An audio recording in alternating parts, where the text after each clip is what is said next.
নবীজি ফজরের নামাজ পড়ে মসজিদে বসে আছেন, ওয়াজ করতেছেন। আলী নবীজিকে সালাম দিয়ে বলছেন, আসসালামু আলাইকা ইয়া আইয়ুহান নবিয়্যু ইয়া রাসূলুল্লাহ, আমি আপনাকে কিছু জিজ্ঞাসা করতে চাই। রাসূল বলছেন, আলী বলো, কি বলতে চাও? এই কথা বলার পরে রসুল উপরের দিকে তাকায় দেখেন আলী যে বলছিল ইয়া রাসূলুল্লাহ কিছু বলতে চাই, এই কথা বইলার দাঁড়ায়া থাকে নাই, দিছে দৌড়, মসজিদ থেকে দৌড় দিয়ে বাইরে চলে গেছে। নবীজি বলেন, কি রে, আসলো কিছু বলতে,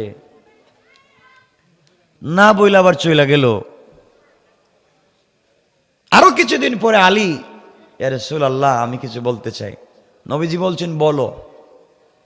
উপর দিকে তাকায় দেখেন আলী আর নাই, দৌড়।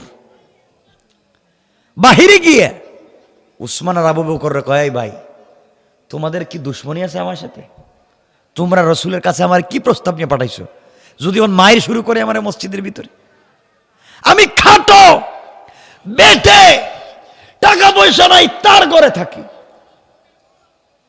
সাইয়্যিদাতুন নিসাই আহলিল জান্নাহ, জান্নাতে সকল মহিলাদের নেত্রী, তার বিয়ের প্রস্তাব নিয়ে আমি যাচ্ছি। উসমান বলছে, ভাই তুমি জানো না, কিন্তু আমাদের মন বলতেছে রসুল তোমার জন্য অপেক্ষা করতেছে, যাও না একটু দেখো না। 2 দিন গেছি, আজকে যদি যাই আর নবীজি যদি আমার কিছু জিগায়, আমি কইব আমি কিচ্ছু জানি না, এরা আমারে পাঠাইছে, সব দুষেদের, আমি বিয়ে করতেই রাজি না, আমি বাইচে যাবো, তোমরা একটু বিপদে পড়বা, যাও। আমার বন্ধুগণ, হজরতে আলী ফজরের সালাত পড়ে বসছেন, নবীজি বসছেন। আলী বলছেন, ইয়া রাসূলুল্লাহ আমি আপনাকে একটা প্রশ্ন করতে চাই, বলে নাই, মানে প্রশ্ন পর্যন্ত আসছে। নবীজি দাঁড়াই আলীর হাত ধরছেন, কর যাইতে পারবি না আজকে, সুবহানাল্লাহ বললেন না, আজকে আর যাইতে পারবি না, প্রতিদিন এসে খালি বলতে চাই, দৌড়, আজকে বইলে যাওয়া লাগবে। আলীর যখন নবীজি হাত ধরছে, আস্তে করে আবু বকর মসজিদে বাইরে চলে গেছে, ওমরও চলে গেছে, উসমান বাইরে কয়ে যার যার বাড়িতে যাও, আলী যদি বিপদে পড়ে তাহলে কিন্তু খবর আছে সবার, এর আগে বাড়িতে যাও। আলী বলতেছেন, ইয়া রাসূলুল্লাহ আমি কিছু বলতে চাইছিলাম। নবীজি বলছেন, বলো। বলো, কি বলবা? হুজুর আমি ভুলে গেছি। সুবহানাল্লাহ বললেন না, ভুলে গেছো তুমি না, 3 দিন এসে বলছো হুজুর আপনারা দেখি আমি ভুলে যাই, বলা লাগবে, বলতেই মানে ছাড়ুম না তোমারে। আলী তাকায় দেখে পিছন দিকে চাইয়া, যেই 3 জন পরামর্শ দিছে একজনও নাই। তাইলে মাইটটা তো আমার উপরে ফালাই দিল এরা। আলী বলছেন, ইয়া রাসূলুল্লাহ আমি বলতে চাইছিলাম কিন্তু ভয় পাচ্ছি। নবীজি বললেন, ভয় নাই, কি বলতে চাও? আলী তুমি আমার চাচাতো ভাই, খুব ভালো করে তোমাকে আমি চিনি, তুমি আমাকে চিনো, কি বলতে চাও বলো। আলী বলছেন, ইয়া রাসূলুল্লাহ এই যে ফাতেমার বিয়ের কথা। তো বিয়ের কথা কি হয়েছে বলো, কি সমস্যা, কোথায় পাইছো, কোন পাত্র পাইছো? আমি। সুবহানাল্লাহ বলেন। হুজুর আমার একটু ছাড়েন না, আমি একটু বাইরে থেকে আসি, ওর তুলে দৌড় দিব, দৌড়। নবীজি বলছিল, আলী দাঁড়াও, দীর্ঘ 6 মাস থেকে মানুষ আমার কাছে বিয়ের প্রস্তাব নিয়ে আসছে, কত টাকাওয়ালার ছেলে বিয়ের প্রস্তাব নিয়ে আসছে, আমি তো রাজি না। আল্লাহ ইশারা করে দিয়েছেন ফাতেমাকে বিয়ে দিলে আলীর কাছেই দিতে হবে। আল্লাহু আকবার বলেন, আল্লাহু আকবার। আলী আমি তোমাকে পছন্দ করে রাখছি, তোমার কাছে বিয়ে দিমু। ইয়া রাসূলুল্লাহ আমি রাজি, তাইলে শুরু করে দিন বিয়ে। সুবহানাল্লাহ বলেন না। নবীজি বলেন, কি হলো, বলতে দেখি রাজি হয়ে গেল তুমি, আমার মেয়ের অনুমতি লাগবে না? হুজুর ঠিক আছে, অথবা আমার সিনে আপনি একটা অনুমতি নিয়ে এসা আজকে বিয়েটা পড়ায় দেন। নবীজি বলেন, ঠিক আছে, বিয়ে যখন করতে চাও মোহরের টাকা আছে? মোহর মানে কি? আজকে রাত্রে তো আপনার ঘরে খাইলাম, আপনার ঘরে আমি থাকি, আপনি 2-4 টাকা আমার পকেট খরচের জন্য দিলে আমি চলি, তো আমি আবার কোত্থেকে পাইব? আমার কাছে কোনো টাকা পয়সা আছে? আপনি তো আমার অভিভাবক, তো বিয়ের কথা আপনিই বলছেন, আপনিই ব্যবস্থা করে দিবেন। নবীজি বললেন, আলী বিয়ে তো করবা ঠিক আছে, আমার মেয়ে তো রাখবা নিয়ে কোথায়, ঘর কই? কইটাকে আমারে বলতেইব, আপনি আমার অভিভাবক, প্রয়োজনে আপনি এই রুমটা ছেড়ে দিবেন আমার জন্য। সুবহানাল্লাহ বলেন না, আপনি আমার জন্য ছেড়ে দিবেন, আমি থাকবো, আমি আপনার মেয়ের জামাই। নবীজি তো সবসময় মুচকি হাসেন, বলেন, আলী তোমাকে আমি চিনি, ভালো করে চিনি, কারণ আনা মদিনাতুল ইলমি ওয়া আলিয়্যুন বাবুহা, রাসূল বলছেন আমি হচ্ছি জ্ঞানের রাজ্য, আর এই রাজ্যে প্রবেশের দরওয়াজার নাম হচ্ছে হযরতে আলী। সুবহানাল্লাহ পড়ে। নবীজি বলছেন আলী ঠিক আছে সব মানলাম, মোহর লাগবে তো মোহর, টাকা পয়সা আছে কিছু? ইয়া রাসূলুল্লাহ 1 টাকাও নাই, গতকালকে আপনার কাছে পকেট খরচের টাকা চাইছিলাম দেন নাই, আমার কাছে কোনো টাকা নাই। নবীজি বলেন আলী বিয়ে করবা ঠিক আমার মেয়েকে, কিন্তু মোহর তোমার নগদ লাগবে, নগদ, বাকি কোনো কারবার নাই। নবীজি বললেন এই কথা, আলী বলছেন তাইলে হইছে বুঝছি, আমার আর কপালে বিয়ে নাই। নবীজি বলছেন তোমার যে রুমে ঘুমাও কি আছে? ও কিচ্ছু নাই, যে কম্বল হিটা আপনি দিছেন, বালিশটাও আপনার। নবীজি বলছেন আমার জিনিস বাদে তোমার কি আছে এটা কম, আমার জিনিস বাদ। ইয়া রাসূলুল্লাহ আমার 2টা জিনিস আছে, একটা হইলো তরবারি আর একটা হইলো ডাল, যুদ্ধ করার ডাল। তরবারিটা কিন্তু আমার বাবার দেওয়া, এটা আমার কাছে আছে, আর ডালটা, এই 2 জিনিস ছাড়া আমার কাছে কিছুই নাই। নবীজি বলেন যাও বিক্রি করে আসো। তাইলের পরে বিক্রি করে আসো, বিয়ে করবা? ঠিক আছে তাইলে আমি যাই। বিক্রি করার জন্য হযরতে আলী বের হয়েছেন রাস্তা দিয়ে। আমার বন্ধুগণ আলী যখন যায় রাস্তার মধ্যে হযরতে ওসমান হাঁটাহাঁটি করে। আলী রাস্তা দিয়ে যাওয়ার সময় ওসমানকে দেখছে, কিন্তু কথা না বলে পাশ কেটে চলে যাচ্ছে। ওসমান বলছেন ভাই আলী কোথায় যাও? আমার কাজ আছে। কি কাজ? কোথায় যাইবা? কবে আমার ডিস্টার্ব দিয়ে লাভ নাই, আমি একটু বাজারে যাইতেছি এগুলা নিয়ে। কেন? কগলাম বিক্রি করতে চাই। বললে বিক্রি করে কি করবা? আমি তো বিয়ে করব। বিয়ে করবা মানে কারে? আমি তো ফাতেমারে বিয়ে করব। কই মিয়া বুদ্ধি দিলাম আমরা, মানে আমাদের না জানাই না বইলে দেখি ডাইরেক্ট যাইতেছ। ভাই টাইম নাই, আমার যাইতে দেন, একটু যাইতে দেন, এগুলো সময় না। আমার শালি আর বিয়ে করবা তুমি, বুঝাইয়া পরামর্শ দিলাম আমি, তুমি আমার ভাইরা ভাই হইবা, আর এখনই দেখতেছি টাইম দিতেছ না। সুবহানাল্লাহ বললেন না? ভাই মোহরের টাকা লাগবে, গরিব মানুষ, টাকা পয়সা নাই, আমি যাই এগুলা বিক্রি করে আসি। হযরত ওসমান বললেন কয় টাকা বিক্রি হবে? আলী বললেন 9 টাকা। ওসমান নিজের পকেট থেকে টাকাগুলা দিয়ে দিলেন, বলেন ভাই এগুলো আমার কাছে বিক্রি করে দাও, আর তুমি ওগুলা নিয়ে যাও।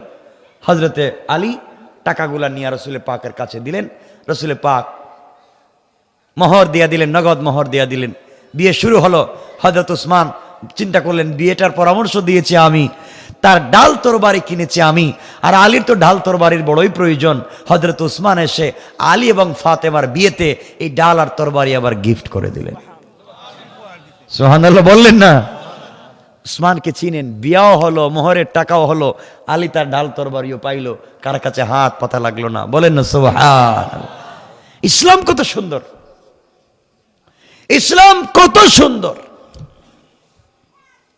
আমার বন্ধুগণ লম্বা কথা, বিয়ে হয়ে গেল। নবীজি বিয়ের সময় আলীকে কাছে ডাকলেন, ডেকে বলছেন আলী শোনো, বিয়েতে আমি কিছুই দিতে পারি নাই, আমি খেজুর পাতা দিয়ে বানানো একটা তোশক, পানি উঠাবার জন্য একটা মশক, আর রুটি তৈরি করার জন্য একটা চাক্কি দিয়েছি, আর ছাড়া কিছু দেই নাই। কিন্তু শোনো, ওটা আমার মেয়ে, আমার মেয়েকে তোমার কাছে বিয়ে দিচ্ছি, খবরদার কখনো তার সাথে অন্যায় আচরণ করবা না, তার দিলে তুমি কষ্ট দিও না। ফাতেমা আমার কলিজার টুকরা, আমার শরীরের অংশ। সুবহানাল্লাহ বলেন না? আলীকে বুঝাইয়া দিলেন। ফাতেমাকে ডাক দিয়ে আলাদা রুমে গেলেন, মা তোমাকে আলীর কাছে বিয়ে দিচ্ছি, আলী আমার কলিজার টুকরা সাহাবী, আলী আসাদুল্লাহিল গালিব, আল্লাহর বিজয়ী বাঘ, তোমার স্বামী। মা কখনো আলীর সঙ্গে বেয়াদবি করবা না, কারণ আলী তোমার জান্নাত, আলী তোমার জাহান্নাম, আলীকে সন্তুষ্ট রাখবে, এ রাসূল আল্লাহ তোমাকে জান্নাত দিয়ে দিবেন। দুইজনকে সুন্দর করে আলাদা আলাদা করে বুঝাইয়া দিলেন বিশ্বনবী। এইভাবে আপনারাও আপনাদের ছেলে মেয়েদেরকে এভাবে বুঝাতে পারেন। কিন্তু রাসূল পাকের সময় তাদের বিয়ে শুরু হতো নামাজ দিয়া, কুরআন তিলাওয়াত দিয়া, আর আজকালকে আমাদের বিয়ে শাদী শুরু হয় ড্যান্স দিয়া, যাত্রা গান দিয়া। ঠিক কিনা বলেন? এই জন্য বরকত নাই। এই স্বামী স্ত্রী ভালোবাসার মধ্যে কি হলো দেখেন, কষ্ট হচ্ছে না তো? আমার বন্ধুগণ, এক পর্যায়ে বিয়ে হয়ে গেল, তাদের ঘর কেমন সুন্দর হয়ে গেল মুসলমান শোনো। এই আলী আর ফাতেমা সাইয়্যিদাতুন নিসাই আহলিল জান্নাহ, জান্নাতি মহিলাদের সরদারিনী ফাতেমা আসাদুল্লাহিল গালিব, হযরতে আলী, তাদের ঘর চলতেছে, 3 বেলা খাবার জুটে না, 2 বেলা খাবার জুটে না, তাদের ঘরে কোনো কষ্ট নেই, অশান্তি নেই। একবার প্রায় 3 দিন হয়ে গেল, ফাতেমার ঘরে কোনো খাবার নাই, আলী কোনো কাজ খুঁজে পাচ্ছেন না। ফজরের সালাতের পরে ফাতেমা বলছেন, স্বামী রে, দীর্ঘ 3 থেকে 4 দিন হয়ে গেল ঘরে খাবার নাই, শরীর কাঁপতেছে, আমি আগের মতো আর দাঁড়াতে পারি না, সালাতের জন্য দাঁড়াতে পারি না। ও আলী, আমি না খেয়ে মারা গেলে আমার কষ্ট নাই, কিন্তু আমার চোখের সামনে যদি আমার কলিজার টুকরা 2টা সন্তান হাসান আর হুসাইন কষ্ট পায়, ওরা যদি কষ্ট পায়, আমি আলী কোনোভাবে ফাতেমা বরদাস্ত করতে পারবো না। সকালবেলা হযরতে আলী ঘর থেকে বের হয়ে গেলেন। শোনো, কি বুঝাতে চাই বুঝো। পরিবারের ভিতরে যদি বোঝাপড়ার মাধ্যমে শান্তি নিয়ে আসতে পারো, খাবারের জন্য দৌড়তে হবে না। আল্লাহ বলেছেন, গোলাম রে, ঘরটাকে তোমরা যদি জান্নাতের টুকরা বানাতে পারো, আমি আল্লাহ তোদের জন্য অরিজিনাল জান্নাত থেকে খাবারের ব্যবস্থা করে দিতে পারি। কোন সুবহানাল্লাহ। আমার বন্ধুগণ, এক পর্যায়ে হযরতে আলী সকালবেলা ঘর থেকে বের হলেন, রাস্তায় গিয়ে চাদর মুড়া দিয়ে রাস্তা দিয়ে হেঁটে যায়। আল্লাহর পয়গম্বর, আখিরি জামানার নবী জনাবে মুহাম্মদ রাসূলুল্লাহ সাল্লাল্লাহু আলাইহি ওয়াসাল্লাম আসতেছেন। রাস্তায় দেখা হয়ে গেল, আমার নবী ডাক দিয়ে বলেন, আলী, এত সকালবেলা ঘর থেকে বের হয়ে কোথায় যাও বলো তো? আমার কলিজার টুকরা ফাতেমা কেমন আছে, হাসান আর হুসাইন কেমন আছে, আমাকে কি বলা যাবে? আলীকে বিশ্বনবী প্রশ্ন করবার পরে আলী বলছেন, পয়গম্বরে আরবি, 3 দিন হয়ে গিয়েছে আমি ফাতেমার ঘরে খাবার দিতে পারি নাই। ওগো আল্লাহর পয়গম্বর, ফাতেমা দাঁড়াতে পারে না, বিছানা থেকে বসতে পারে না, হাসান আর হুসাইন অজ্ঞান হয়ে পড়ে যায়। জ্ঞান ফিরে ডাক দিয়া বলে, মা, তুমি যদি খাবার দিতে না পারো, আমাদেরকে নানা জানের কাছে পাঠাইয়া দাও। নানার কাছে যদি চলে যাইবা,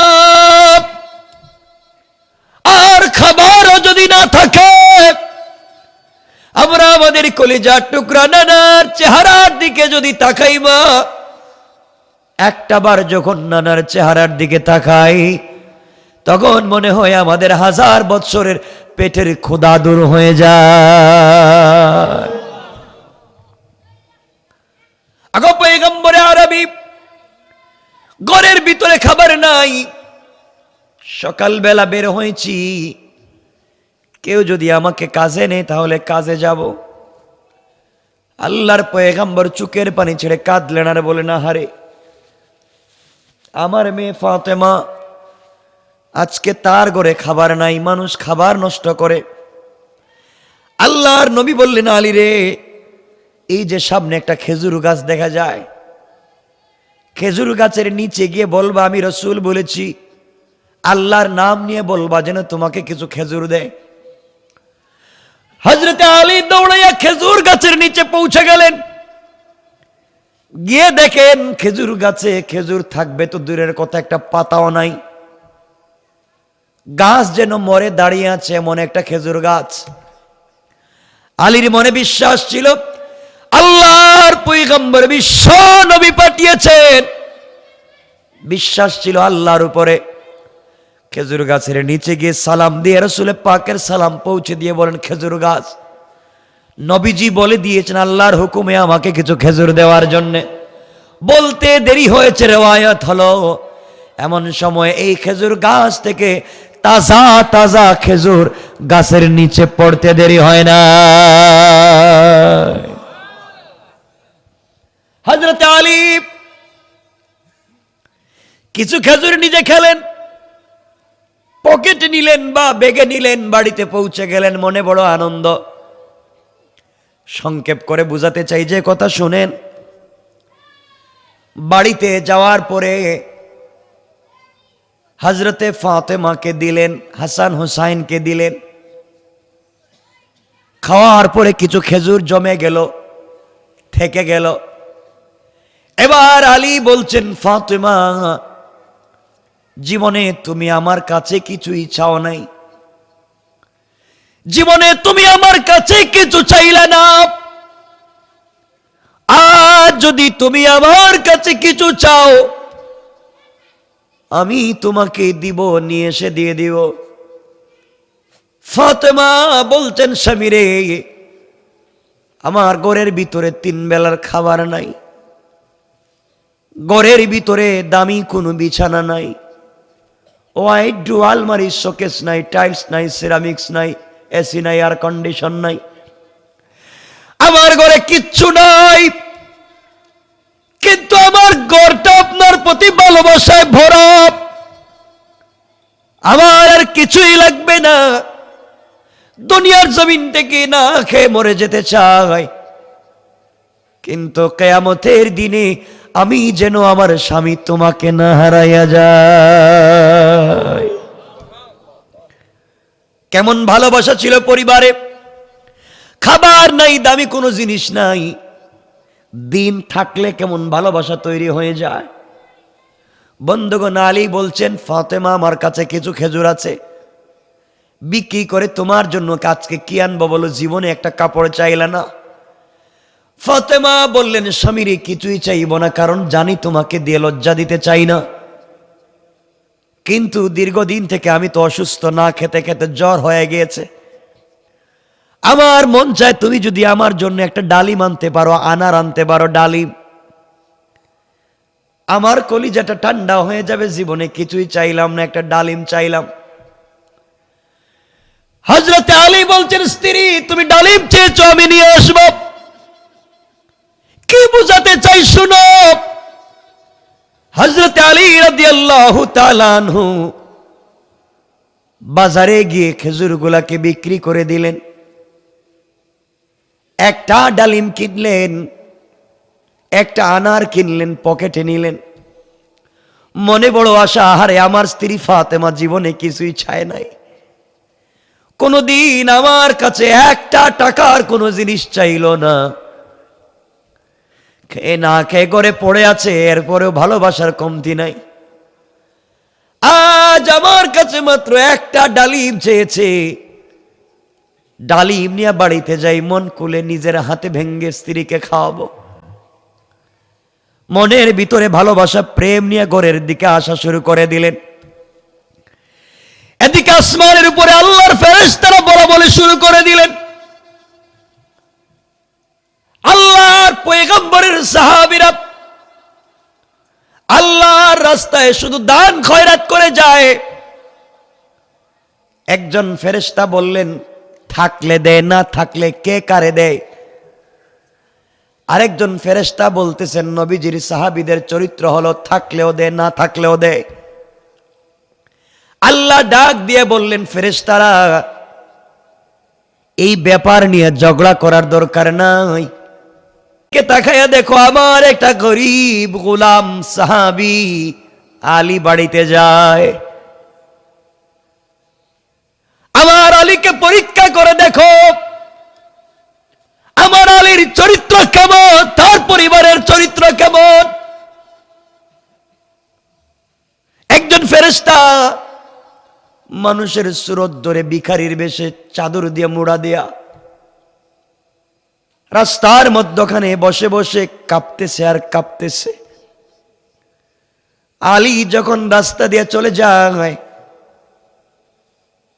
ডাক দিয়া বলছেন, ও আলী, আপনি কোথায় যান, আপনি কোথায় যান? আলী বললেন, আমি বাড়িতে যাই। ফেরেশতা ভিক্ষুকের বেশ নিয়ে বলছেন, আলী রে, প্রায় সপ্তাহ দিন হয়ে গেল, খাবার নাই, না খেয়ে কলিজাটা শুকিয়ে যায়। তোমার কাছে যদি কোনো খাবারের জিনিস থাকে আমাকে দাও। আলী বলছেন, বাইরে তোমাকে দেওয়ার মতো আমার কাছে কিছুই নাই। ফেরেশতা ডেকে বলছেন, আলী রে, তোমার পকেটে তো একটা ডালিম দেখা যায়, তুমি না বললা কেন? আমরা হইলে বলতাম তোমার চোখে ঠাডা পড়ছে। আমার জীবনের স্ত্রী কিছুই চায় না, একটা ডালিম চাইছে, তার দিকে তোমার চোখ গেল। আলী বললেন, ও ভিক্ষুক, তুমি শোনো, বাড়িতে আমার স্ত্রী বড় অসুস্থ, দীর্ঘদিন পর্যন্ত জ্বর হয়েছে, আমার জীবনে তার কাছে কোনোদিন কিছুই দিতে পারি নাই। আজকে আমার কাছে একটা ডালিম চাইছে, জ্বরে আক্রান্ত হয়েছে, বাড়িতে নিয়ে যাই। ফেরেশতা বলতেছেন, ভাই বুঝতে পেরেছি, আমাকে দেওয়ার দরকার নাই, কিন্তু আল্লাহর ওয়াস্তে যদি দেও তাহলে আমি নিব। আলী এবার চিন্তা করলেন, তুমি আমার আল্লাহর নাম বলেছ, আমি আমার স্ত্রীকে ভালোবাসি, আমার সন্তানদেরকে ভালোবাসি, আমার নবীকে আমি ভালোবাসি, কিন্তু ভিক্ষুক তুই জানিস না আমি আমার আল্লাহকে কত ভালোবাসি। তুমি আমার আল্লাহর নাম বলেছ, যে আল্লাহর জন্য আমি আলী জীবন পর্যন্ত দিতে পারি, এই আল্লাহর নাম তুমি এই মুহূর্তে বলেছ।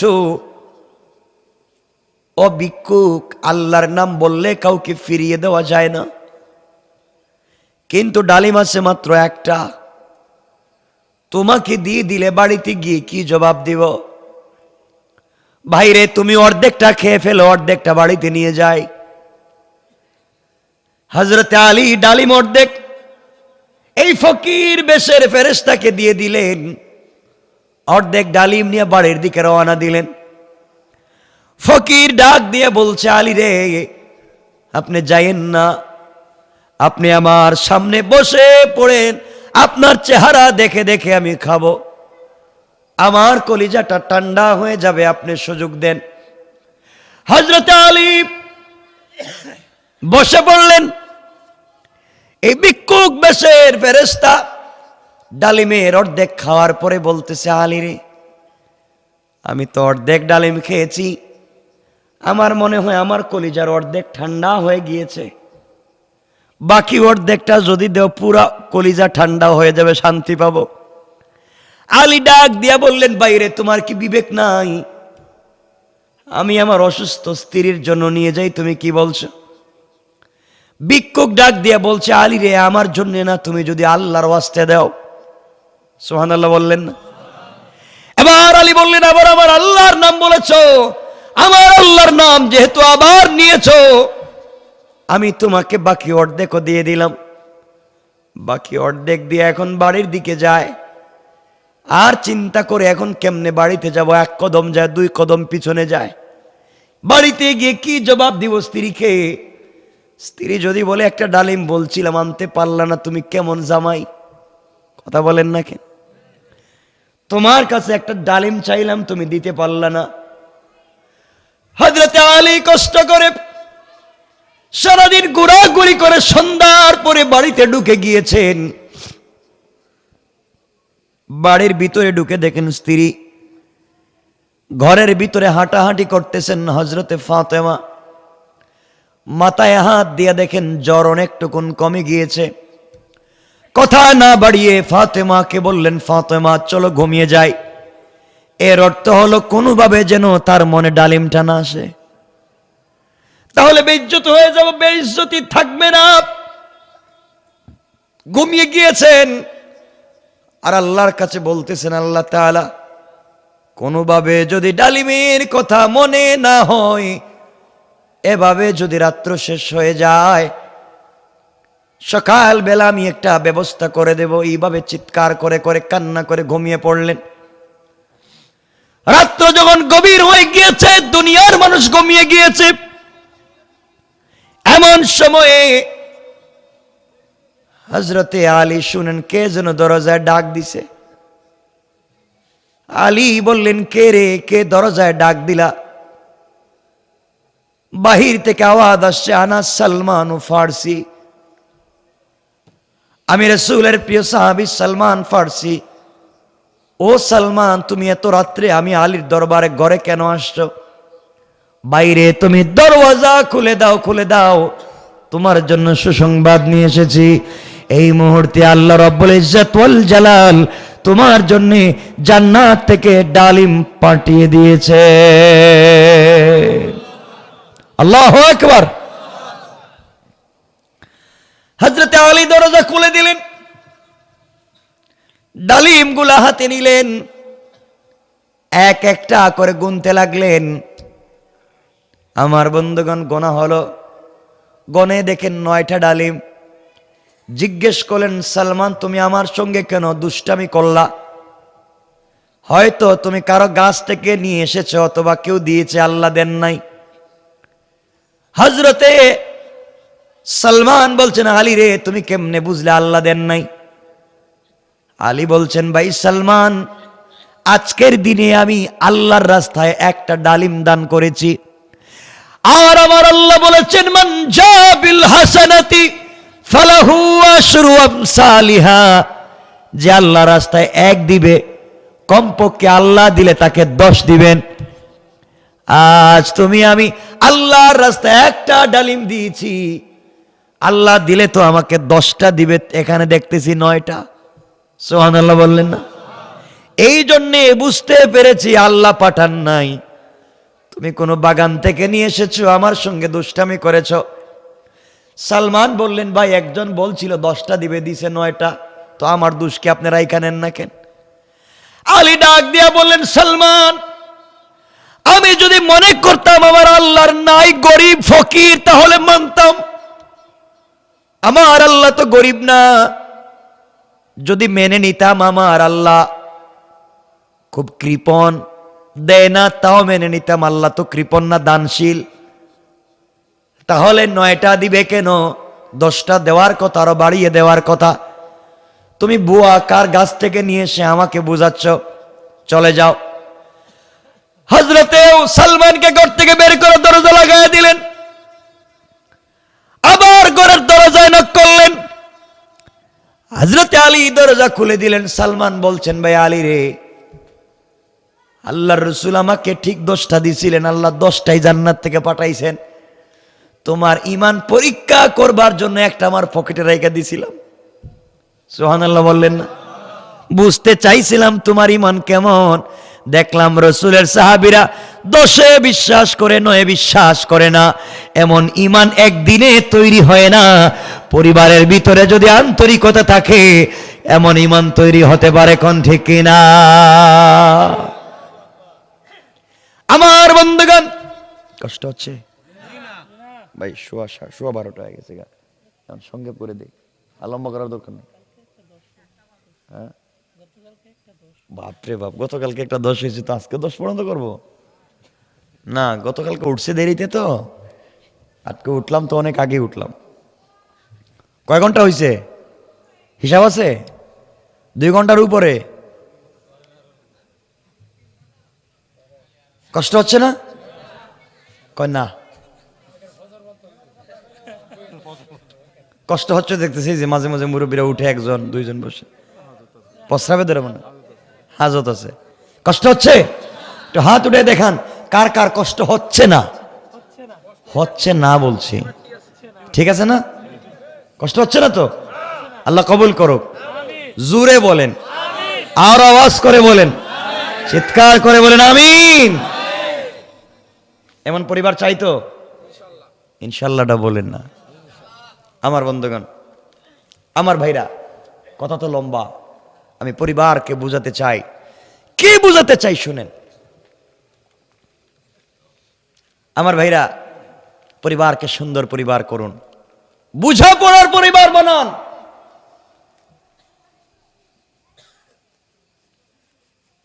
আমার বন্ধুগণ, হযরত আলী কাররামাল্লাহু ওয়াজহা আরেকদিন বের হয়েছে, নবীজি বলছেন মা, নিজের মেয়েকে ডাক দিয়ে বলছেন মা শোনো, আমি জানি তোমার আগেও একটা মহিলা জান্নাতে যাবে। সুবহানাল্লাহ বললেন না? ফাতেমা বলছেন আব্বাজান আপনি কি বলছেন, আমার আগে আমি তোমার মেয়ে, বিশ্বনবীর মেয়ে, হাসান হোসাইনের মা, আলীর স্ত্রী, খাতুনে জান্নাত, জান্নাতি মহিলাদের নেত্রী আমি, গোটা দুনিয়ার মহিলারা আমার কর্মী, আর আমার আগে কেউ জান্নাতে যাবে? নবীজি বলছেন ফাতেমা অবশ্যই যাবে, তোমার আগে একটা মেয়ে জান্নাতে যাবে। আচ্ছা, এই কথা শুনলে কার না রাগ উঠবে কোন তো? কথা বলেন না কেন? যে আমার এত পাওয়ার, আমার বাপ কেমন, আমার ছেলে কেমন, আমার স্বামী কেমন, আর আমি কেমন, আমার মা কেমন। আমার মা হচ্ছেন এই পৃথিবীর প্রথম মুসলিম নারী, খাদিজাতুল কুবরা, যাকে স্বয়ং সালাম দিয়েছেন আল্লাহ। না সুবহানাল্লাহ, এটা আগামী বছর কেমন?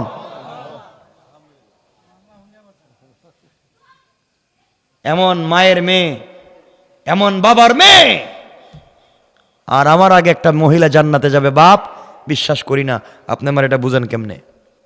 নবীজি বলেন মা বুঝবা, একটু সময় নাও। হযরতে ফাতেমা বলছেন বাপ আমারে বুঝাই দিতে হইব কেমনে আমার আগে আরেকটা মহিলা জান্নাতে যায়। এই কথা এজন্য বলতে চাইতেছি, এই মহিলা কি কাজ করে জান্নাতে আগে যেতে পারে, আমাদের মায়েরাও এই কাজ করতে পারে। বলেন না? মানে এতদিন তো আপনাদের বিপক্ষে বলছি, এখন একটু তাদের বিপক্ষে বলে দিই নাকি? তাহলে আপনারা শান্তি মজা পাই, মানে আমার আর আর গালি দিবেন না, খুশি হয়ে যাবেন, ঠিক না? ঠিক তো? ঠিক কয় আমার ভাইরা, শোনেন, আমি বলতে চাই পরিবারকে সুন্দর পরিবার বানান, সব সময় পরিবারে হাসি খুশি থাকেন, আপনার বাচ্চারাও এমন হবে। নিজের ছেলের বউকে নিজের মেয়ে মনে করেন। আজকে এখানে যারা আমার মায়ের আসছেন, অনেক শাশুড়িরা আসছেন, আসছে না বস শুনতে, অনেক শাশুড়িরা আসছেন। আজকে তো ঘরের ভিতরে দেখবেন শাশুড়ি আর বউ যুদ্ধ তো আছেই, এটা মানে আমেরিকা আর রাশিয়ার যুদ্ধ মনে করেন, প্রতিদিন 2-4 বার হুমকি দমকি হয়, ঠিক না? ঠিক কেন? এগুলা চলবে না, এগুলা পরিবারে চলবে? কথা বলেন না কেন? শাশুড়িরা ছেলের বউকে নিজের মেয়ে মনে করেন, নিজের মেয়ের হাজার দোষ যেমন আপনার চোখে পড়লেও দোষ মনে করেন না, নিজের ছেলের বউর হাজার দোষকে আপনি দোষ মনে করবেন না। আর ছেলের বউ যারা আছেন, আপনারা শাশুড়িকে নিজের মা মনে করেন। বলেন ইনশাআল্লাহ? ইনশাআল্লাহ বলেন। নিজে পর্দায় থাকেন। পর্দায় থাকবার অর্থ এটা নয় যে রাত দিন শুধু হাত মোজা পাও মোজা লাগায়া বৈশা থাকবেন আর বুরকা পরে ঘুরবেন রাস্তায়। বুরকা এটা হিজাব, বুরকা এটা পর্দা নয়। বুরকা তো আজকালকের বুরকা একটা ফ্যাশন, এটা ডিজাইন। কথা বলেন না কেন? পর্দা হলো মাথার চুল থেকে পায়ের পাতা পর্যন্ত এমন একটা পোশাককে ছেড়ে দেওয়া, যেই পোশাক ছেড়ে দিলে শরীরের কোনো অঙ্গ প্রত্যঙ্গ বোঝা যায় না, তার নামই হচ্ছে পর্দা। কথা বুঝাইতে পারছি? এমন পর্দার দরকার। ইনশাল্লাহ বলেন, সবাই বলেন ইনশাল্লাহ। বোরকা একটা দিয়ে দিলেন, আর এটার নাম হয়ে গেল গা পর্দা। ডিজাইন করে একটা হিজাব দিয়ে দিলেন, এদিকে পাথর লাগাইছে, এদিকে পাথর লাগাইছে, এদিকে লাল লাইট লাগাইছে, এদিকে কালো লাইট লাগাইছে, তো আরো বেশি ছেলেরা দেখবে, ঠিক কিনা বলেন? ডিজাইন করা যাবে না। মায়েরা বোনেরা ব্রু প্লাক করা যাবে না, এগুলো হারাম, হারাম। আলগা চুল মাথায় লাগানো যাবে না, হারাম। মাথার চুল কাটা যাবে না সামন দিক দিয়ে, হারাম। দেখবেন মহিলারা ব্রু প্লাক করেনি, হারাম। মাথার চুলে আলগা চুল লাগায়, মানে এক্সট্রা চুল লাগায়, আছে না এগুলা? এগুলো হারাম, একবারে চূড়ান্ত পর্যায়ের হারাম, এগুলো করা যাবে না। হ্যাঁ কি কইছে? 7 তালা বোরকা মানে কি? মানে ডিজাইন 7 তালা এটা দেন কেন কিনে? হ্যাঁ, এটা কিনে দিবেন কেন?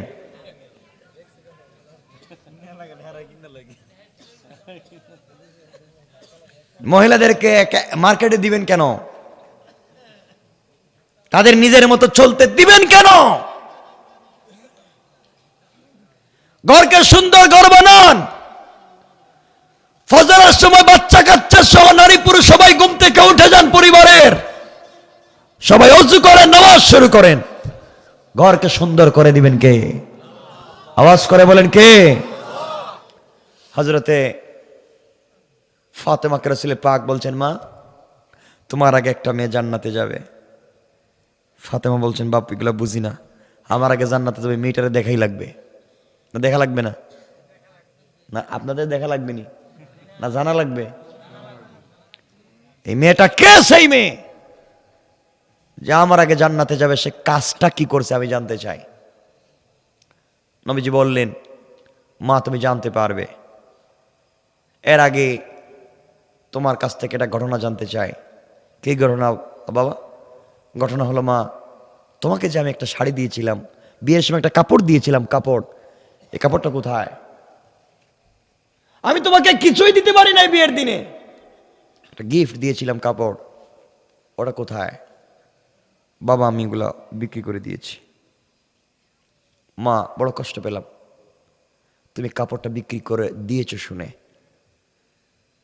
মা তুমি জান্নাতে যেতে চাও সবার আগে, কিন্তু কেন তোমার আগে একটা মেয়ে জান্নাতে যাবে, কেন তুমি পিছনে যাবে, এটা তুমি নিজেই জানো।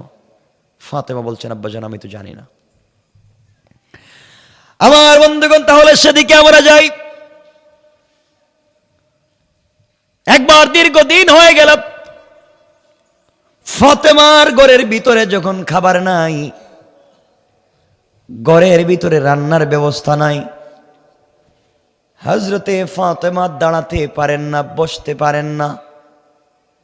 আলীকে ডাক দিয়া বলছেন, স্বামী আমার মনে হয় দুনিয়ার জমিনে আর বাঁচব না, আমি মরে যেতে পারি কষ্ট করে করে, আমার সন্তানগুলাকে কষ্ট দিতে চাই না।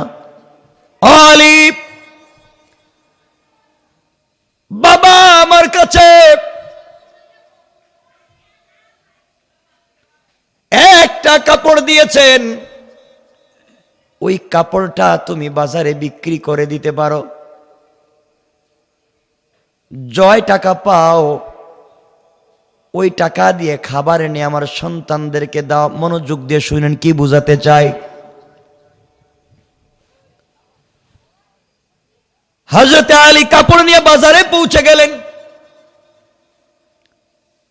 বাজারে যাওয়ার পরে রাসূল পাকের দেওয়া গিফট, হযরতে ফাতেমাকে দেওয়া এই কাপড়টা হযরতে আলী 6 টাকায় বিক্রি করে দিলেন। কয় টাকায়? 6 টাকায় বিক্রি করে দিয়া আলী যখন রাস্তা দিয়ে আসতেছে, বাজার থেকে খাবার ক্রয় করবে, এমন সময় আল্লাহ আলীকে পরীক্ষা করবার জন্য 2 জন ফেরেশতা পাঠাইয়া দিলেন, যাও আমার আলীকে গিয়ে দেখো আমি আল্লাহকে কতটুকুন ভালোবাসে। আলী, যেই আলী আমাকে এতটুকুন ভালোবাসে তোমরা জানো না রে। আল্লাহ আসমানের উপরে আলীর প্রশংসা করলেন। আলী এমন এক বীর পুরুষের নাম, দুনিয়ার জমিনে আলী কাউকে ভয় করে না, আমাকে আলী এতটুকুন ভালোবাসে। আলীর পায়ের ভিতরে একবার যুদ্ধের সময় তীর ঢুকে গেল। আল্লাহ এই কথাগুলা ফেরেশতাদের সামনে বর্ণনা করে বলতেছেন, ফেরেশতারা কোনোভাবে যখন তীর খোলা যাচ্ছিল না, কারণ আমার নবী জানাইয়া দিয়েছেন, সাহাবীরা শোনো, আলী যখন নামাজে দাঁড়িয়ে যাবে তখন তোমরা তীর খুলতে পারবে। আলী যখন সালাতে দাঁড়িয়ে যায়, দুনিয়া ভুলে যায়,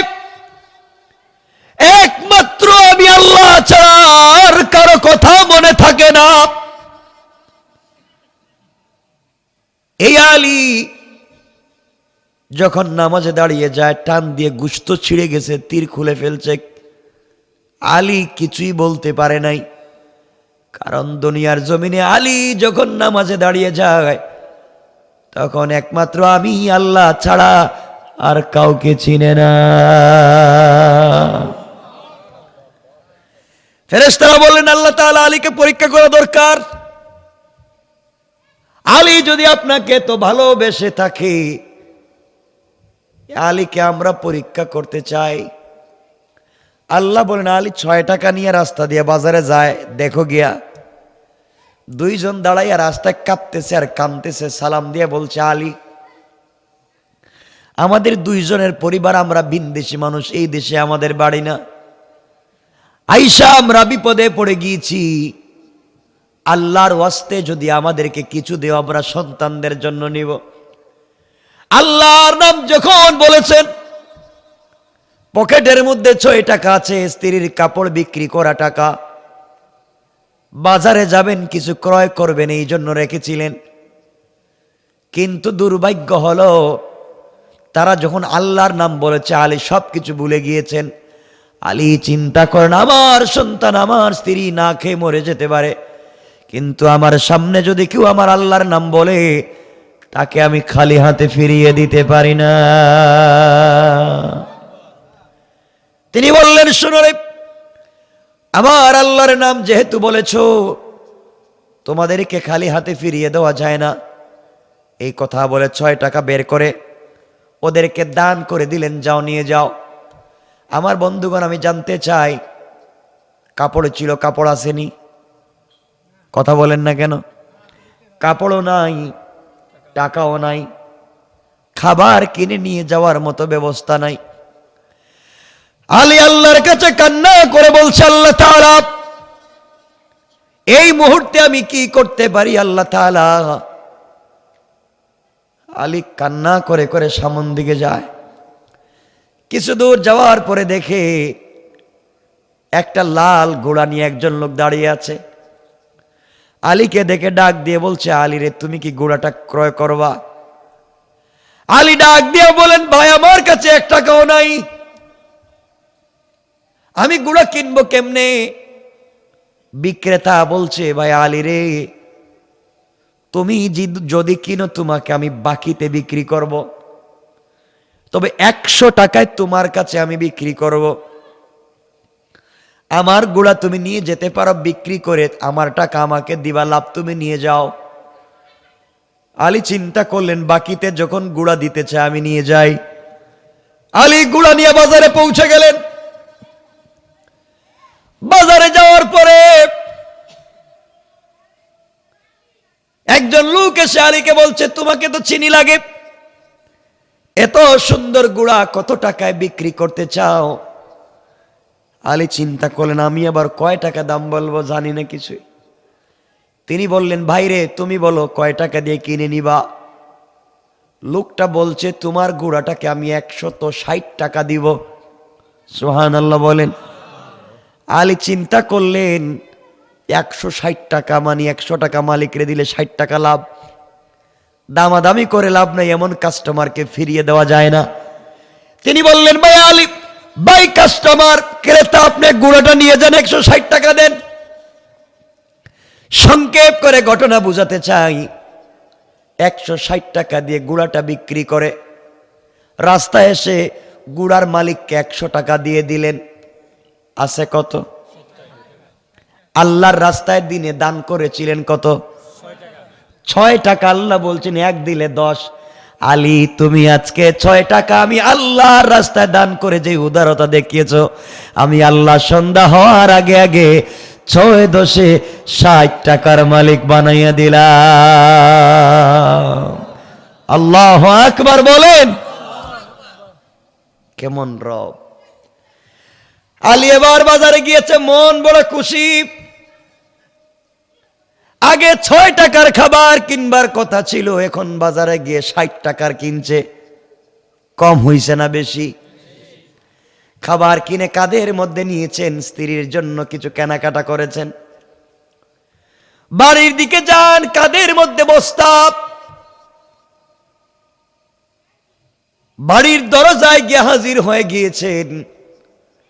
হযরতে ফাতেমাকে ডাক দিয়েছেন। ফাতেমা দরজা খুলে বলছেন, স্বামী এই ব্যাপার, কি ব্যাপার, আপনার কাছে এত খাবার কোত্থেকে এলো? বস্তা বস্তা খাবার, দেখা যায় এত টাকা আপনি কোথায় পেলেন? আমার কাপড় তো এত টাকায় বিক্রি হওয়ার কথা না, কাপড়টা তো পুরাতন। হযরতে আলী বললেন, ফাতেমা তোমার কাপড় আমি 6 টাকায় বিক্রি করেছি। ফাতেমা বললেন, স্বামীরে খবরদার ঘরে ঢুকবা না, আমার ঘরে খাবার নিয়ে ঢুকবা না। তোমার কাঁধের মধ্যে যেই খাবার দেখতেছি এগুলা 6 টাকার না, এগুলা অনেক বেশি টাকার।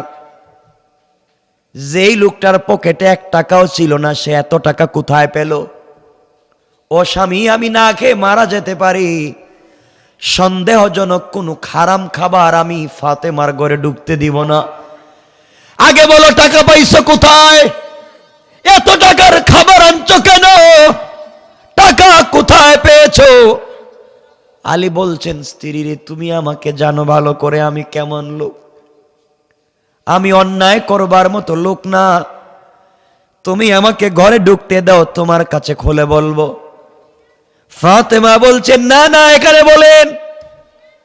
দেখবেন আমাদের গ্রাম অঞ্চলে এমন মহিলা আছে, স্বামীকে দরজা দাঁড় করে বলেন, আগে বলেন কি আনছেন।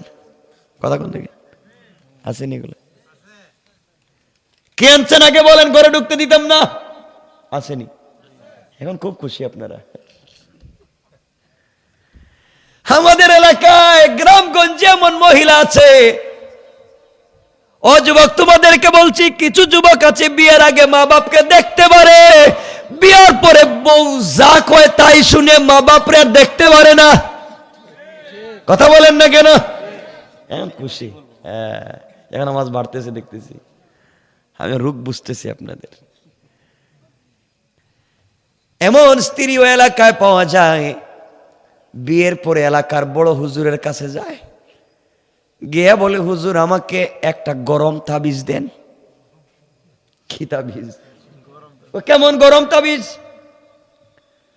আমার স্বামী যা ইনকাম করে টাকা পয়সা শুধু আমারে দেও, হের মা বাপরে যেন না দে, হের ভাই বোনরে যেন না দে। কথা কন না কেন? ঠিক কিনা? ওরে বাবা, ঠিক কয়। আমার বন্ধুগণ, শুধু আমারে দেও। হুজুর বলতেছেন এমন তাবিজ শুধু আপনারে দিব যেন তার মা বাপরে দেখতে না পারে। আজকাল কেমন তাবিজ দেয়, ঘরের ভিতরে তাবিজ দিয়া মারামারি ঝগড়া লাগাইয়া দেয়। এগুলা আছে নি এলাকায়? আছে? এলাকায় আছে? আছে। হুজুর তাবিজ লিখতেছে, 2000 টাকা বেশি দিন, এমন তাবিজ দিতেছি, স্বামী বিদেশ থেকে ঢাকা থেকে যা টাকা ইনকাম করবে সব তোমারে দিব, জীবনে তার মা বাপরে দেখতে পারবে না, ভাই বোনরে দেখতে পারবে না। গরম তাবিজ দিতেছি, একটা বালিশের নিচে রাখবা, একটা কম্বলের নিচে, একটা পালঙ্গের নিচে, একটা ভিজাইয়ে পানিতে খাওয়াইবা 13 দিন। ঠিক কিনা? কথা কন। আর একটা আগুনের মধ্যে চুলাই দিবা, তো কলিজায় জলের ভিতরে জ্বলবো। ঠিক আছে নি? হ্যাঁ, একটা দিবা দরজার মুখের মধ্যে দিবা।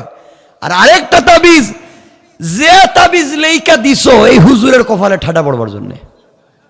এক কথা বলেন না কেন? এই তাবিজ লিখতে কইছে কেডা তোমারে? পরিবারের ভিতরে তাবিজ দিয়া শয়তানি লাগাইয়া মা বাবার মধ্যে ঝগড়া, স্বামী স্ত্রীতে ঝগড়া, ভাইয়ে ভাইয়ে ঝগড়া, পরিবারে পরিবারে ঝগড়া লাগাইয়া দিতে বলছে কে? কথা বলেন না কেন? এগুলা করেনি কেউ? এগুলা হালাল না হারাম? হারাম।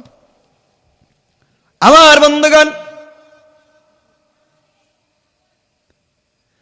আল্লাহর পয়গম্বর বারবার, তুমি আমার কাছে জানতে চাইলা তোমার আগে কেমনে মেয়েটা জান্নাতে যাবে। যেই মেয়েটা তোমার আগে জান্নাতে চলে যাবে, এই মেয়েটা অমুক গ্রামের কাটুরিয়ার স্ত্রী, তার নাম হলো জামিলা। সুবহানাল্লাহ বলেন। আব্বা, কাটুরিয়ার মেয়ে স্ত্রী আমার আগে জান্নাতে যাবে, আর আমি তোমার মেয়ে, আমি মেয়েরা দেখা লাগবে। নবীজি বলেন, যাও, এই হলো তার ঠিকানা, তার সঙ্গে দেখা করে আসো। কেমন মেয়ে, যাই না আসো। আমার বন্ধুগণ, এক পর্যায়ে হযরতে ফাতেমা পরের দিন সকালবেলা ফজরের সালাত পড়ে কাটুরিয়া স্ত্রীর বাড়িতে পৌঁছে গেলেন। সংক্ষেপ করে বুঝাই, দরজায় গিয়ে নক করলেন। ঘরের ভিতর থেকে আওয়াজ আসছে, কে আপনি? আমি ফাতেমা, বিশ্ব নবীর মেয়ে, এসেছি আপনার সঙ্গে দেখা করার জন্যে। দিনের বেলা ঘরের দরজা বন্ধ করে রেখে দিয়েছেন কেন? দরজা খুলেন, ঘরে ঢুকতে চাই। ঘরের ভিতর থেকে আমার মায়েরা কান খাড়া করে শুনেন কি বলতে চাই। ঘরের ভিতর থেকে কাটুরিয়ার স্ত্রী জবাব দিচ্ছেন, ফাতেমা, বেয়াদবি মাফ করবেন, আপনি কলিজার টুকরা বিশ্ব নবীর মেয়ে আমি জানি, কিন্তু আমার স্বামী তো আমার ঘরে নাই। স্বামী ফজরের নামাজ পড়ে কাঠ কাটবার জন্য জঙ্গলে পৌঁছে গিয়েছেন, আর আমার স্বামীর অনুমতি ছাড়া পৃথিবীর কোন মানুষের সঙ্গে আমি দেখা করতে পারি না। ফাতেমা বললেন, কি বলো তুমি? আমি তো মেয়ে মানুষ, আমার সঙ্গে দেখা করলে তোমার পর্দা লঙ্ঘন হবে না, তাও তো আমি বিশ্ব নবীর মেয়ে। কাটুরিয়া স্ত্রী বলছেন, ফাতেমা, আমি জানি আপনার সঙ্গে দেখা করলে আমার পর্দা নষ্ট হবে না, বরং বরকত নিতে পারবো, কিন্তু আমার স্বামীর ইজাজত লাগবে, অনুমতি লাগবে। আমি আমার স্বামীর অনুমতি ছাড়া দুনিয়ার কারো সঙ্গে দেখাও করব না, কথাও বলতে চাই না। আমি আমার স্বামীকে এতটুকু ভালোবাসি, আমার স্বামী কাট কাটলে কি হবে? স্বামীর সঙ্গে জান্নাতে যেতে চাই, দুনিয়ার জমিনে তার আমানত রক্ষা করতে চাই। আমি স্বামীর ঘরে স্বামীর অনুমতি ছাড়া কাউকে ঢোকাতে পারবো না। ও ফাতেমা, বেয়াদবি নিবেন না, আপনি ব্যাক করে বাড়িতে পৌঁছে যান, আগামীকালকে সকালবেলা আবার আসবেন। আমি আপনার ব্যাপারে আমি আমার স্বামীর কাছ থেকে অনুমতি নিয়ে রাখবো। চিন্তা করে, একটা কাটুরিয়ার মেয়ে একজন মহিলার সঙ্গে দেখা করতে চায় না স্বামীর অনুমতি ছাড়া, আর আপনার আমার স্ত্রী গ্রামের মহিলারা স্বামীর অনুমতি কি, স্বামী তো কই তাকে কই যায়, স্ত্রী স্বামীও জানে না। ঠিক কিনা বলেন? হ্যাঁ, এখন ঠিক কইবেন। আমার বন্ধুগণ, এক পর্যায়ে হযরতি ফাতেমা চলে আসলেন। পরের দিন সকালবেলা যখন ব্যাক করে চলে যাবেন, আবার যাবেন কাটুরিয়ার বাড়িতে,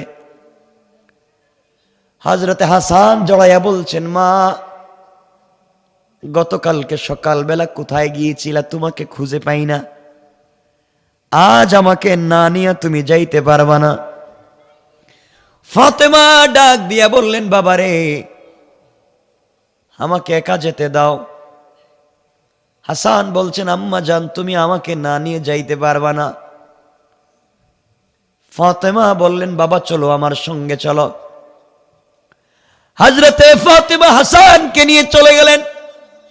কাটুরিয়ার বাড়িতে পৌঁছে সালাম দিয়ে বললেন, বোন, আমি গতকালকের ফাতেমা এসেছি, দরজা খুলে দাও। হাসান বলতেছেন, আম্মা জান, বুঝতে পেরেছি গতকালকে আপনি ওই জায়গায় এসেছিলেন। ঘরের ভিতর থেকে কাটুরিয়ার স্ত্রী জামেলা ডাক দিয়া বলছেন, বোন ফাতেমা, দরজা খুলে দিতে পারি, আপনি এসেছেন, কিন্তু আপনার কাছে একটা পুরুষ বাচ্চার আওয়াজ শোনা যায়, সে কে? ফাতেমা বললেন, আমার ছেলে, ও প্রাপ্তবয়স্ক নাবালিগ হাসান আমার সঙ্গে এসেছে, দরজা খুলে দাও।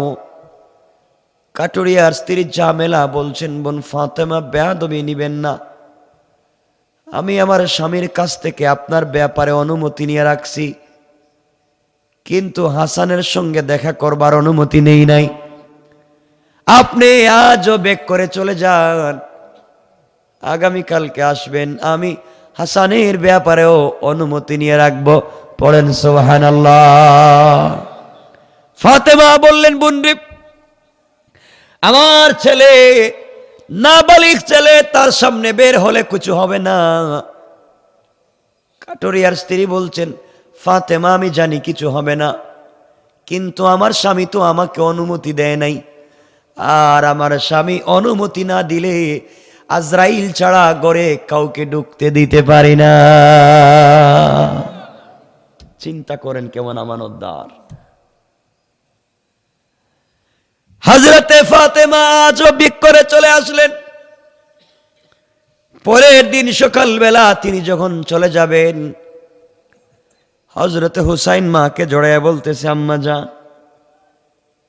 গতকালকে সকালবেলা ভাইকে নিয়ে কই গেছিলা, আমাকে নেও নাই, আজ কিন্তু আমাকে না নিয়ে যাইতে পারবা না। হযরতে ফাতেমা নাসুর বান্দা হুসাইনকে রেখে যেতে পারলেন না। আজ হুসাইন সাথে গেল। কাটুরিয়ার বাড়িতে পৌঁছার পরে সালাম দিয়া বলছেন, বোনরে দরজা খুলে দাও, আমি ফাতেমা এসছি, গতকালকে যে এসেছিলাম। হুসাইন বলতেছেন, আম্মা জান, গতকালকে বাইরে নিয়ে তুমি এই বাড়িতে আসছিলা। এবার কাটুরিয়ার স্ত্রী বলছেন, ও ফাতেমা, আজ আরেকটা ছেলে মানুষের কণ্ঠ শোনা যায়। ফাতেমা বলেন, ওটা আমার ছোট ছেলে হুসাইন।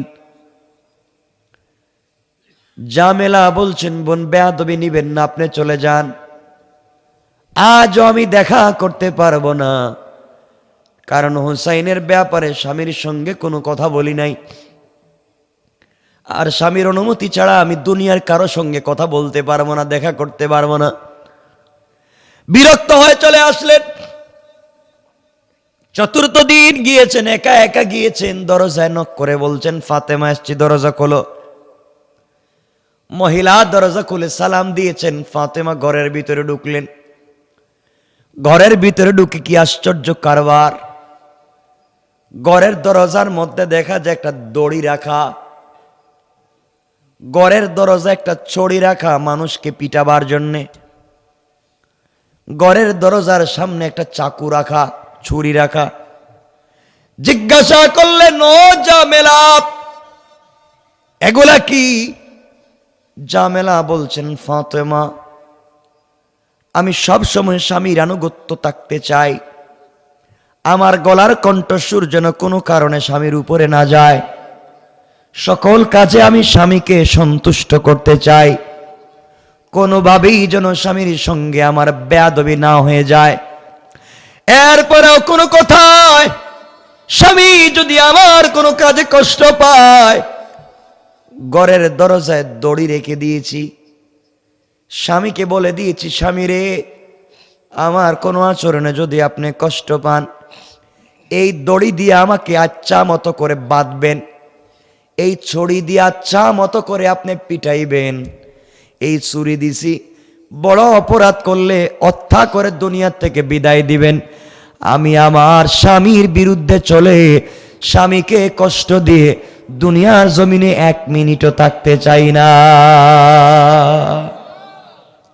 আমার স্বামী কষ্ট পায়, আমার স্বামীর দিলে আঘাত লাগে, ব্যথা লাগে, এমন কোনো কাজ আমি করতে চাই না।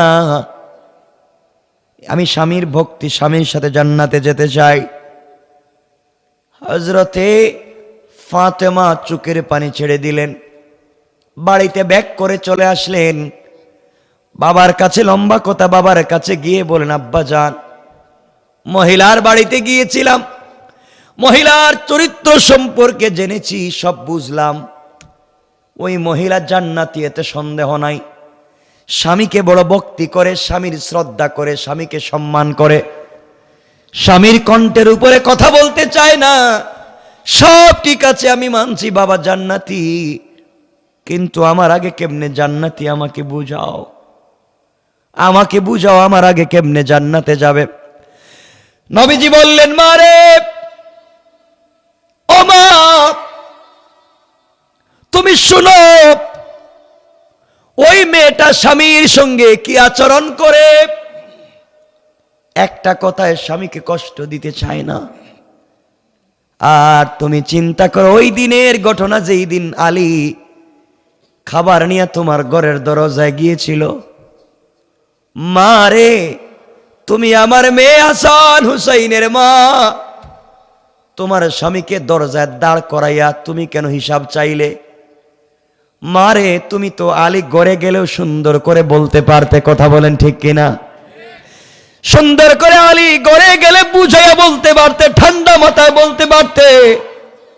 ওই জায়গায় তুমি তাকাইয়া দেখো কাটুরিয়ার স্ত্রী জামেলার কি চরিত্র আর কি ব্যবহার, স্বামীর সঙ্গে জামেলার কি আচরণ হয়েছে।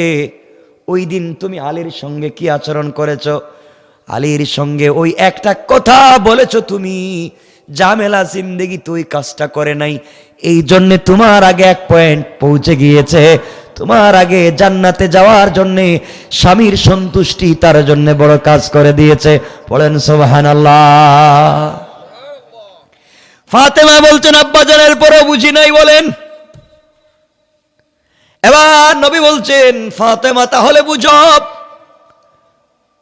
তোমার স্বামী আমার দেওয়া কাপড় 6 টাকায় যার কাছে বিক্রি করেছিল, যিনি 6 টাকা দিয়ে আমার দেওয়া কাপড় কিনেছে দুনিয়ার সাধারণ ক্রেতা না, ওনার নাম হলো ইসরাফিল।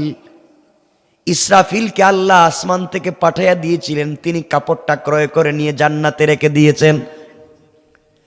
আর তোমার স্বামীর কাছে যিনি লাল গুঁড়া বিক্রি করেছেন, তিনি দুনিয়ার কোনো ক্রেতা নয়, তিনি হচ্ছেন আল্লাহর ফেরেশতা হযরতে জিবরাইল।